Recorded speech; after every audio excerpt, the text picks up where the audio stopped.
ખુલ્લા ખેતરમાં જૂના બોઇલરોની લોડિંગ કામગીરી ચાલી રહી હતી ત્યારે ક્રેન પલટી જતા 30 વર્ષીય યુવાનનું દુઃખદ મોત નીપજ્યું છે। પ્રાથમિક માહિતી મુજબ મૃતક યુવાન સાગર પંડ્યા ભુજ કુવાના નિવાસી હોવાનું જાણવા મળ્યું છે।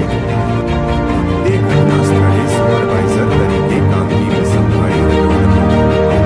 ઘટનાના સમયે સ્થળ પર કોઈ પણ પ્રકારના પૂરતા સેફટી સાધનો નહોતા તેમજ કામગીરી દરમિયાન જરૂરી તકેદારી પણ રાખવામાં આવી નહોતી એવી સ્થાનિકોમાં ચર્ચા છે। સ્થાનિક ગ્રામજનો મોટી સંખ્યામાં ઘટના સ્થળે એકઠા થયા હતા।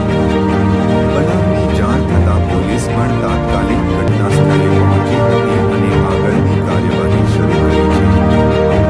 પ્રાથમિક તપાસમાં પૂર્વ મંજૂરી વગર કામગીરી ચાલી રહી હતી તેવી પણ ચર્ચા છે।